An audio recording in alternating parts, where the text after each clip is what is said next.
तो दोस्तों आज हमारे पास आ गया ये Oppo F29 Pro smartphone. Oppo की F सीरीज से आता है। F सीरीज बेसिकली फोकस करती है थोड़ी बहुत परफॉर्मेंस पे, बट उससे भी ज़्यादा ड्यूरेबिलिटी पे, अनब्रेकेबल बनाने में, स्मार्टफोन को काफ़ी ज़्यादा रगड़ बनाने में, ताकि किसी भी प्रकार से आप यूज़ करें फ़ोन टूटे ना, बिल्कुल उससे कुछ हो ना।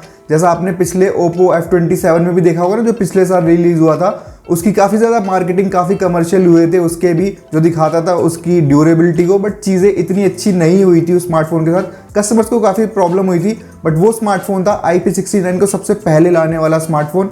एंड इस बार भी काफ़ी सारी चीज़ें करी है इस स्मार्टफोन के साथ, जैसे कि इसे वॉशिंग मशीन में डाल रहे हैं, बर्फ़ के अंदर डाल रहे हैं, मतलब इसकी ड्यूरेबिलिटी को पूरी तरह से दिखा रहे हैं कि यार कितना ड्यूरेबल ये स्मार्टफोन है। एंड कुछ भी इसे नहीं होने वाला, किसी भी कंडीशन या किसी भी तरीके से आप इसे यूज़ करेंगे।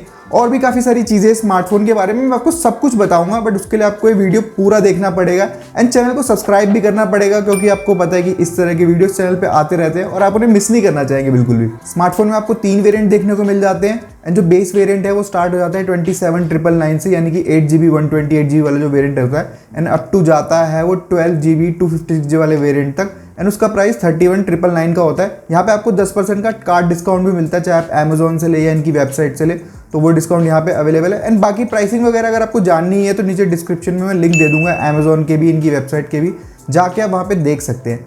एंड सबसे पहले स्मार्टफोन की बात करेंगे ना, तो बात करेंगे इसकी ड्यूरेबिलिटी की, क्योंकि ब्रांड भी सबसे ज़्यादा उसी को प्रमोट करता है, उसी की बातें करता है। एंड ये स्मार्टफोन फीचर करता है 360 डिग्री आर्मर बॉडी प्रोटेक्शन को, और उसी के साथ आपको मिलता है एक ultra shock resistant diamond frame, जिसकी वजह से अगर आप स्मार्टफोन को गिरा देते हैं, कहीं लग वगैरह भी जाता है ना, तो ये शॉक को एब्जॉर्ब कर लेगा, फ़ोन पे ज़्यादा कुछ इफेक्ट आने नहीं देगा। 14 डिफरेंट मिलिट्री ग्रेड टेस्ट भी इसने पास किए हैं, एंड 35 डिग्री सेल्सियस तक अगर इसे फ्रीज भी कर देंगे ना, हाँ एक्चुअली फ्रीज भी कर देंगे ना, तो भी ये स्मार्टफोन ठीक ठाक काम करेगा, इसे कुछ प्रॉब्लम होने नहीं वाली वहाँ पे भी। फिर तरह तरह के लिक्विड्स भी गिरा के देखिए स्मार्टफोन में ब्रांड ने, जैसे कॉफ़ी, चाय या कोल्ड ड्रिंक वगैरह, कुछ भी आप एक गिर जाए उससे भी इसे कुछ नहीं होने वाला। तो ये एक तरीका है दिखाने का कि स्मार्टफोन को कितना ज़्यादा ड्यूरेबल एंड टफ बनाया गया है। ये सारी चीज़ें आपको नहीं करनी है, एक्चुअली आपको करके ट्राई नहीं किए, जैसे लोग करते हैं ना कई बार, कीड़े ठोक के देख रहे हैं स्मार्टफोन से, क्योंकि ये चीज़ें आप एक्चुअल लाइफ में नहीं करेंगे। ये सिर्फ एक पैरामीटर होता है दिखाने का कि स्मार्टफोन टफ कितना है, कितनी ज़्यादा चीज़ें झेल सकता है, एंड कितना ये आपका साथ देगा। अगर आप इसे थोड़ा बहुत वियर एंड टियर कर भी देंगे तो भी ये स्मार्टफोन काफ़ी हद तक सही रहेगा। ये बस दिखाना है, ये आपको खुद टेस्ट नहीं करना है। जो स्मार्टफोन का रॉक सॉलिड नेचर है ना, ये आपको इसके डिज़ाइन में भी देखने को मिलता है, मतलब रॉक जैसा फील देते हैं इसके बैक पैनल्स। ये 2 कलर वेरिएंट्स में मिलता है, एक तो जो मेरे पास ये मार्बल वाइट है ये हो गया, इसके अलावा एक ग्रेफाइट ब्लैक भी आपको देखने को मिलता है। एंड वैसे बेसिकली ये प्लास्टिक जैसा आपको फील देंगे, बट प्लास्टिक नहीं है, ये ओप्पो ग्लास फाइबर से बना हुआ है। जो फ्रेम है ऑल्दो वो प्लास्टिक का है, बट वो भी अपने आप में काफ़ी ज़्यादा यूनिक है। वहाँ पे आपको 84.5% एंटीना कवरेज देखने को मिलती है, जो कि काफ़ी ज़्यादा है किसी भी और स्मार्टफोन से। इसे ओप्पो अपना मतलब पेटेंटेड टेक्नोलॉजी है, हंटर बूस्ट कनेक्टिविटी ऐसा कुछ नाम है इसका, जिसकी वजह से सिग्नल्स अच्छे मिलते हैं। 300% बूस्ट मिलता है आपको नेटवर्क कनेक्टिविटी में।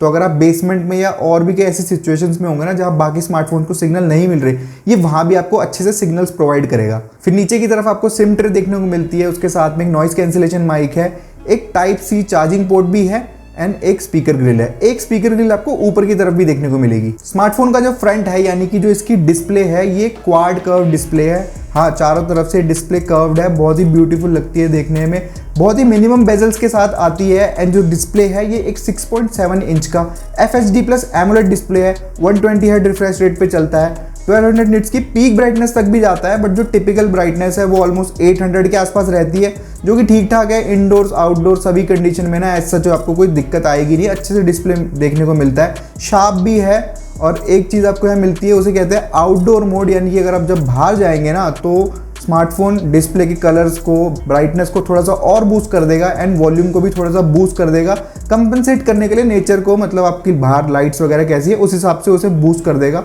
एंड क्योंकि ये एक टफ स्मार्टफोन है तो आपको अच्छी सी प्रोटेक्शन भी मिलनी चाहिए स्मार्टफोन के डिस्प्ले पे, और यहाँ पे आपको मिलती है गोरिल्ला ग्लास विक्टस 2 की प्रोटेक्शन, जो कि एनफ है इस डिस्प्ले को टूटने से बचाने के लिए, मतलब काफ़ी हद तक तो बचा ही लेगा। उसके अलावा डिस्प्ले यूज़ करने में कभी भी दिक्कत ना आए इसलिए ग्लव मोड भी मिलता है, फिर साथ ही साथ अगर आपके हाथों में तेल लगा या स्मार्टफोन में पानी वगैरह गिरा है तो भी आप डिस्प्ले को अच्छे से यूज़ कर सकते हैं। इस तरह के फीचर्स दिए गए हैं डिस्प्ले के लिए। वीडियो प्लेबैक की बात करें तो यूट्यूब पे आप 4K 60 FPS तक कंटेंट देख सकते हैं। HDR का सपोर्ट भी आपको वीडियोज़ में यहाँ पे मिलता है यूट्यूब के लिए, तो वहाँ आप HDR कंटेंट भी प्ले कर पाएंगे। कलर्स वगैरह अच्छे मिलते हैं, वीडियोज़ देखने में मज़ा आता है। नेटफ्लिक्स के अंदर आपको वाइड वन L1 का सपोर्ट मिलता है, बट यहाँ पे आपको HDR का सपोर्ट नहीं मिल रहा है एज सच, मतलब अभी तक तो नहीं मिल रहा, क्या पता अपडेट्स वगैरह से आगे मिल जाए, बट फिलहाल के लिए नहीं है। बट मूवीज़ देखने में फिर भी मज़ा आता है, जो प्लेबैक का एक्सपीरियंस है ना वो ठीक ठाक है। किसी भी तरह का डॉल्बी वॉल्बी का सपोर्ट नहीं है, बट जो वॉल्यूम आपको एक देखा होगा अपने ओप्पो स्मार्टफोन में 300% तक वॉल्यूम चला जाता है, वो इसके अंदर भी है, तो थोड़ा बहुत लाउड है, बहुत ज़्यादा नहीं है, बट एक्सपीरियंस अच्छा ही रहता है ओवरऑल मूवीज़ वगैरह देखने का भी ना। लास्ट ईयर के मुकाबले यहाँ पे आपको प्रोसेसर में भी अपग्रेड देखने को मिलता है। जो प्रोसेसर F27 में यूज़ किया गया था वो था MediaTek Dimensity 7050, बट इस बार जो प्रोसेसर आपको F29 Pro के साथ मिल रहा है ना वो है MediaTek Dimensity 7300 Energy। एंड ये जो एनर्जी यहाँ पे है ये डिनोट करता है शायद इसकी पावर एफिशिएंसी को, मतलब कितना कम पावर हंग्री ये स्मार्टफोन है और कितनी ज़्यादा बैटरी आपको देने वाला है। ओप्पो ने इसे अपने हिसाब से ट्विक किया होगा अपने सॉफ्टवेयर के थ्रू इसे और ज़्यादा एफिशिएंट बनाने के लिए। AnTuTu स्कोर की बात करें तो यहाँ पे आपको 7 लाख से अब AnTuTu स्कोर देखने को मिलता है। एंड बात करें हार्डवेयर कॉम्बिनेशन की यहाँ पे, तो जो हार्डवेयर कॉम्बिनेशन है वो स्टोरेज में आपको मिलती है UFS 3.1 स्टोरेज, एंड रैम के लिए आपको मिलती है LPDDR4X टाइप रैम। और जो फ़ोन की परफॉर्मेंस निकल के आती है ना उसके लिए मैं कहूँगा कि अच्छी परफॉर्मेंस निकाल के दे रहा है। सारे ऐप्स आपके चला देगा, गेम्स वगैरह भी आपको खिला देगा। मल्टीटास्किंग की बात करें तो ऑलमोस्ट सारी चीज़ें टास्क में रहती है। इवन एनिमेशंस वगैरह में भी ना ज़्यादा कुछ कट डाउन नहीं किया गया है, बल्कि मैं कहूँगा कि कुछ भी कट डाउन नहीं किया गया है। स्मूथ एनिमेशंस है, अच्छी एनिमेशंस है, हर जगह आपको एनिमेशंस देखने को मिलेगी।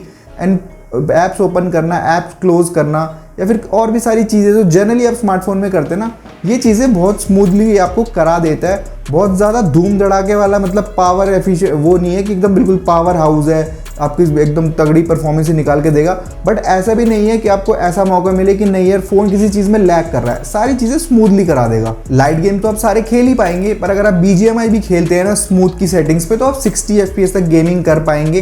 गेमिंग की परफॉर्मेंस यहाँ पे अच्छी है, कोई भी आपको यहाँ पे फ्रेम ड्रॉप्स वगैरह नहीं मिलते। इवन लंबे गेमिंग सेशंस में भी ना गेमिंग परफॉर्मेंस एकदम ही इंटैक्ट रहती है, जैसे आपको शुरू में एक्सपीरियंस मिलता है वैसे ही लास्ट तक मिलता है। स्मार्टफोन हीट भी नहीं होता है एंड बैटरी भी ज़्यादा ड्रेन यहाँ पे नहीं हो रही वाइल गेमिंग।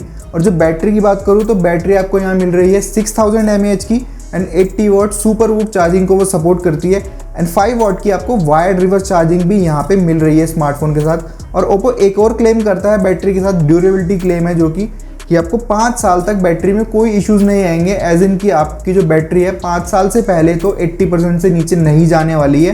तो हाँ, ये काफ़ी बड़ा क्लेम है। अगर 80% 5 ईयर्स तक जा रही है तो भी बहुत अच्छी चीज़ है। बाकी मैं बैटरी बैकअप की बात करूँ, मतलब यूजेज की बात करूँ, तो मेरे हिसाब से ये अगर आप एवरेज टू मॉडरेट वाले यूज़र है ना तो कहीं भी 1.5 से 2 दिन तक तो ये ईजिली लास्ट कर जाएगा आपको। IP66, 68, 69 की रेटिंग इस स्मार्टफोन को मिली है। तो हाँ, काफ़ी ज़्यादा वाटर रेजिस्टेंट ये स्मार्टफोन को बनाया था। आपने ब्रांड को भी काफ़ी सारी टेस्टिंग करते देखा होगा और लोगों को भी देखा होगा इसकी काफ़ी सारी टेस्टिंग करते हुए। एंड बाकी चीज़ें कनेक्टिविटी की बात करूँ तो यहाँ पे आपको Wi-Fi 6 मिलता है, Bluetooth 5.4 मिलता है, AI लिंक बूस्ट मिलता है एंड उसके अलावा एक डेडिकेटेड वाईफाई भी मिलता है गेमिंग के लिए, हॉरिजॉन्टल गेमिंग के लिए, ताकि आप गेमिंग करें ना तो आपके नेटवर्क वगैरह ड्रॉप ना हो।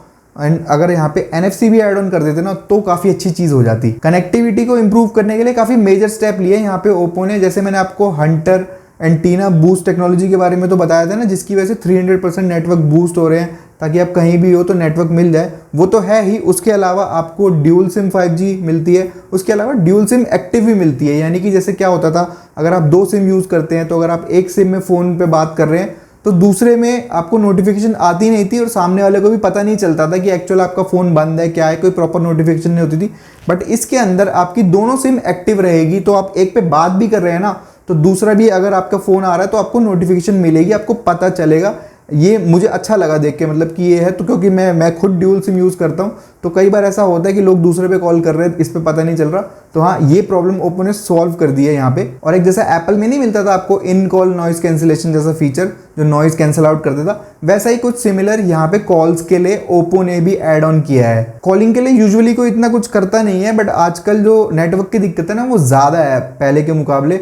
आपने भी नोटिस किया होगा कि नेटवर्क बहुत ड्रॉप होते, इवन मिलते भी नहीं है। तो ओप्पो ने ये चीज़ें ऐड ऑन करके ना इस चीज़ को काफ़ी ज़्यादा इम्प्रूव किया है, ताकि आप हाईवे पे हैं, माउंटेन्स पे हैं, बेसमेंट्स में भी हैं, तो ऐसी जगह भी आपके कॉल्स मिलने ही चाहिए जहाँ पे आपको ज़रूरत है, जहाँ पे आपको पता चले, लोगों से आप कनेक्ट कर पाए। क्योंकि एक स्मार्टफोन का बेसिक यूज़ ही वही है कि आप कॉलिंग कर पाए, टेक्सटिंग कर पाए। उसके बिना तो फिर आप कुछ भी करते रहे, बट वो स्मार्टफोन थोड़ी है। अगर आप कॉल भी नहीं कर रहे, टेक्स्ट भी नहीं कर पा रहे, तो यही तो बेसिक नीड है एक स्मार्टफोन की, जिसकी वजह से आप किसी से कनेक्ट कर सकते हैं। और इस चीज़ को इम्प्रूव करके, बल्कि मैं कहूँगा इस चीज़ पे ध्यान भी देके ना, ओप्पो ने काफ़ी अच्छी चीज़ कही है।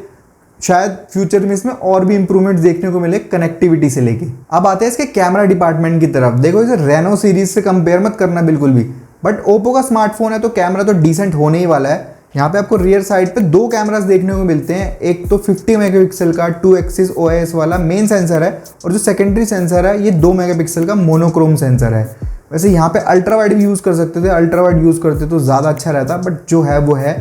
फ्रंट पे आपको एक 16 मेगापिक्सल का सेल्फी शूटर देखने को मिलता है। कैमरा ऐप की बात करें तो बेसिक ही है, ज़्यादा कुछ है नहीं, सारे मोड्स आपको देखने को मिलेंगे। एक अंडर वाटर फोटोग्राफी मोड भी आपको मिलता है, क्योंकि ये वाटरप्रूफ स्मार्टफोन है ना, तो आप अंडर वाटर फोटोग्राफी भी कर सकते हैं। और जब उसे आप एग्जिट करेंगे ना, तो वहाँ पे एक छोटे से टाइमर के बाद ये एक वाइब्रेशन वगैरह रिलीज करता है, ताकि अगर आपके किसी पोर में थोड़ा बहुत पानी है भी ना, तो उसे भी ये फ्लश आउट कर देता है खुद से ही। पिक्चर क्वालिटी की बात करें तो इनिशियली मुझे डिसेंट ही लगी है, कलर्स वगैरह अच्छे निकलते हैं, कंट्रास्ट रेशियो अच्छा है, पिक्चर्स ना आर्टिफिशियल नहीं लगती, पिक्चर्स अच्छी निकल के आती है। इंडोर में भी लाइट्स को अच्छे से मैनेज करता है, एंड आउटडोर में तो अच्छी लाइटिंग के साथ आपको अच्छी पिक्चर्स निकाल के देता ही है। पोर्ट्रेट में यहाँ पे आप स्ट्रेंथ वगैरह भी एडजस्ट कर सकते हैं, एंड जो कटआउट आता है ना वो बहुत क्लियर आता है, एंड जो पोर्ट्रेट्स है वो एकदम निखर के आती है, मतलब अच्छी पोर्ट्रेट्स ही निकाल के देता है। यहाँ पे आपको AI वाले कुछ फीचर्स मिलते हैं एडिटिंग के लिए, जैसे AI इरेजर, AI कटआउट, फिर AI एनहांसमेंट और भी चीज़ें, रिफ्लेक्शन वगैरह रिमूव करने वाली, जो आपके फोटो एडिटिंग एक्सपीरियंस को तो अच्छा करता ही है, एंड फोटोज़ को इम्प्रूव करने में भी हेल्प करता है। सेल्फीज़ के लिए भी मैं सिमिलर चीज़ें कहूँगा, कलर्स अच्छे आ रहे हैं, यहाँ पे जो स्किन टोन्स है वो सही निकल के आ रहे हैं, काफ़ी बैलेंस स्किन टोन निकल के आ रहे हैं, तो ओवरऑल बैलेंस सेल्फीज़ मिलती है, एंड मोस्टली लोगों को ना अच्छी ही लगेगी ये सेल्फीज़। अगर आप लोग वीडियोस में इंटरेस्टेड है तो रियर साइड पे आप 4K 60 FPS तक वीडियोस रिकॉर्ड कर सकते हैं, बट फ्रंट पे सिर्फ 1080p 60 FPS का ही सपोर्ट मिलेगा। तो अगर आप व्लॉगिंग करना चाहते हैं, कुछ अच्छी वीडियोज़ रिकॉर्ड करना चाहते हैं, तो उसके लिए आपको रियर कैमरा पे ही ज़्यादा रिलाई करना पड़ेगा।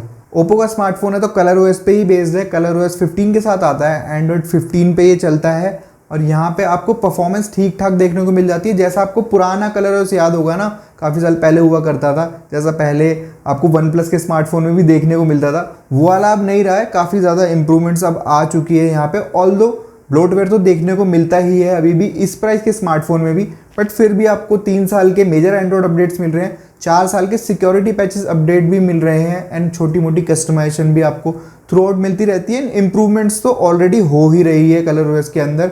AI वाली फीचर्स है, जैसे सर्कल टू सर्च हो गया, इन कॉल ट्रांसलेशन, तो हाँ काफ़ी सारी चीज़ें हैं, एंड बाकी आप सॉफ्टवेयर को एक्सप्लोर करेंगे तो और चीज़ें भी आपको यहाँ पे मिलती रहेगी। तो ओवरऑल यही है स्मार्टफोन में, एंड ये स्मार्टफोन सबके लिए नहीं है, ये पता किसके लिए है?